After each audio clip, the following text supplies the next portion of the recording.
If you haven't seen my last two videos, definitely check them out, where I show you guys my favorite films from the year 1980 and 1981. So continuing on through the years, we're going to talk about my favorite films from 1982, the year I was born. This is a very special video for me. Okay, a lot of great films came out the year I was born. 1982 is a great year for horror movies, for comedies, for action movies, sci-fi, all that stuff. So, I hope you enjoy this list. Like I said, it's a very special one. Let's get started with 48 Hours. Nick Nolte, Eddie Murphy, from the I Love the 80s DVD line here. This is the... I forgot who released this, actually. It was Paramount. But, yeah, I Love the 80s. This is a great buddy cop movie. There's a lot of great buddy cop movies out there. You know, Lethal Weapon, Tango and Cash. The list goes on and on. But, this is a great one. They're working both sides of the law. Great DVD. And great movie. Next up is Amityville 2: The Possession. Underrated sequel. Underrated horror movie. I consider this better than the first movie. That's just my opinion. There's a lot more scares. It's kind of creepier. You have Burt Young, Paulie from Rocky, in this. Need I say more? But yeah, if you have not seen Amityville 2, I definitely recommend this to you guys. Because I know there's a lot of people who haven't. Most people have seen the first movie. But yeah, definitely check this one out. Next up is, of course, Basket Case. Now, this is the Arrow video release. Take this slip cover off, which is pretty cool. And then you got this. It's a fun movie.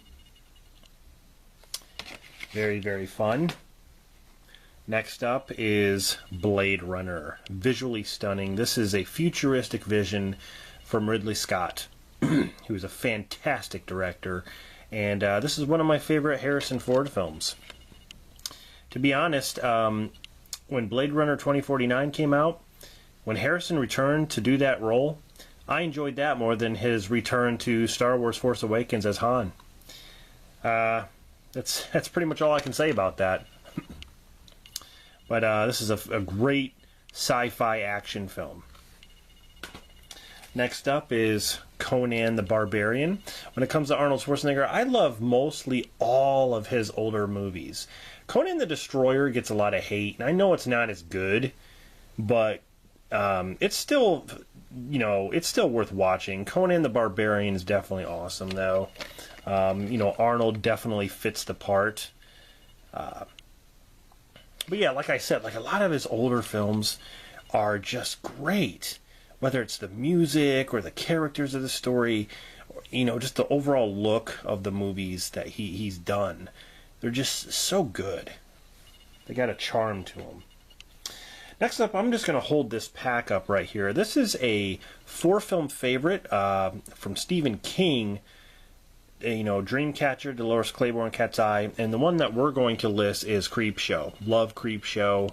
You know, it's very well known within the horror community, of course, and yeah, it's just a lot of fun.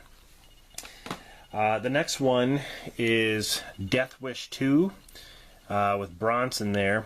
I'm just going to hold this up. This is the Triple Threat Collection that includes Death Wish 2, 3, and 4. So, yeah, Death Wish 2. I mean, my favorite is the first movie, but yeah, Death Wish 2 is definitely a great sequel.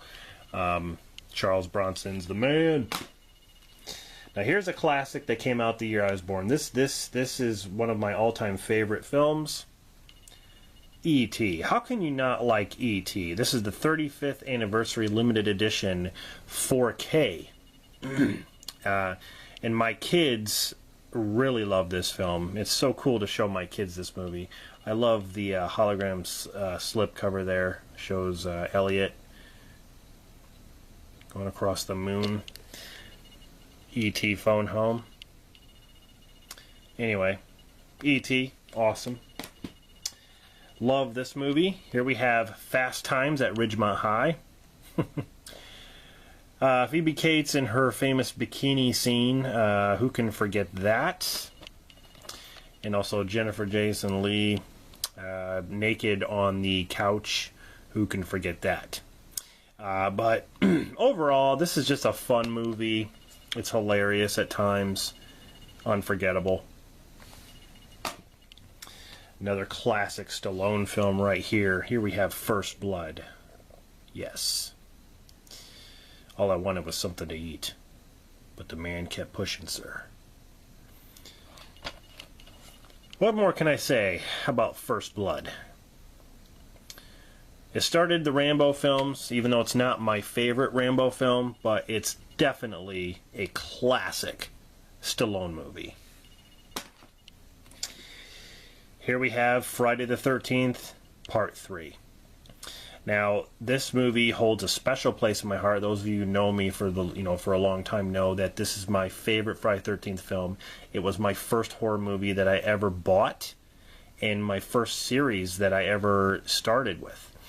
And this movie, that's why it just holds a special place, and it came out when I was born, so there's a lot of tie-ins for me with Friday the 13th Part 3. I call this the quintessential Friday the 13th movie. It's where he first gets his hockey mask, his iconic look, and I love the characters the most in this film, and the death scenes I like a lot. Yeah, some of the 3D didn't work, but you know what? It was creative, and I enjoy it. Here we have Halloween 3, Season of the Witch. 15 years ago, you could say that I pretty much hated this film. I didn't consider it part of the Halloween franchise, and I despised it. I didn't give it a chance to where, I saw the movie one time, and I don't know why I didn't care for it, but I like the unique story. I like how the masks kill people, and, the whole thing with Stonehenge, like the whole story about Silver Shamrock Novelties Factory. Like, I love the music, for one thing, is awesome, but the characters are very, very unique, and I don't know, it's a here's the thing, they went in a different direction. They could have just called this movie Season of the Witch and it would have been fine, but the fact that they slapped Halloween 3 on there, that's what I think throws people off the most. It shouldn't have any tie-ins at all, but it's its own movie, and that's how I look at it. Next up is a classic movie, An Officer and a Gentleman. This is a great drama with Richard Gere and Deborah Winger. This is the special collector's edition, which has a ton of new features. Lou Gossett Jr., one of my favorite Richard Gere films. This has an iconic ending to it where, she's working at the factory, and he comes in, with his officer's uniform, and he just picks her up and he takes her away from the place because she's working in this dead-end place, and he's going to go travel the world because he is going to fly jets, and so he picks her up to take her away. They'll probably get married and stuff. It's a very, very nice way to end a movie, and all the training stuff is really good too. Richard Gere's very, very good in this. Lou Gossett Jr., he's someone to be feared in this movie because of, he's basically the drill sergeant. So, there's only two things that come from Oklahoma: steers and queers. Which one are you, boy? I don't see no horns, so you must be a queer. Next up, classic horror film right here, Poltergeist. This is still a creepy movie. A Tobe Hooper film. The little girl in front of the snow screen TV. You know how that, with those old TVs. I had a TV just like this. This TV right here, with the buttons on the side, it sat on the floor. There was like little bitty pegs that hold it, that make it stand up a little bit. But you basically had to look down at the TV from your chair. It's the same type of TV. And she's touching the screen because there's snow, like a snowy image on the screen. That's exactly what my TV would look like. It's just creepy, man. The stuff that they do in this to creep you out really, really works. And I still think today it does a good job of that. But what's his name? Craig T. Nelson. Craig T. Nelson played in a TV show called Coach, and I used to watch that a lot. It's about football. But yeah, that's how I know him from this movie. Next up is, of course, Rocky 3. This is the first Rocky movie I ever saw, and it's the Rocky film that I saw the most. The thing is, Rocky 4 is not far behind it, because Rocky 4, to many people, Rocky 4 is the best Rocky. To be honest, I put this ahead of Rocky 4 because there are 3 fights total in this movie, and you know, I love the transition that Rocky has to make when Apollo trains him. He basically, you know, he switches from southpaw to training like Apollo, like a lightweight, and like I love how, you know, Mick trained him, but then Apollo steps in. Apollo, you know, the guy who fought him in the first 2 movies, steps in to train Rocky and help him, and fighting Mr. T, who is this freaking, you know, great villain. Mr. T in this movie is a villain. Clubber Lang. He is what you call a bad guy. I love it. I freaking love Rocky 3. Next up is a movie that no one really talks about anymore, but it was directed by Wes Craven, and again, no one really mentions this movie or even understands that it was directed by him, and it is Swamp Thing. I remember watching this movie on TV when I was a kid. I remember just being scared of this thing. The girl goes into the swamp, and like this creature emerges, and just he's like, of course, in like a kind of like a bodysuit and prosthetics or whatever, but they did such a good job. He'd come out of the water, and I'd always be afraid of this thing, even though he was kind of like a big teddy bear. He wasn't really.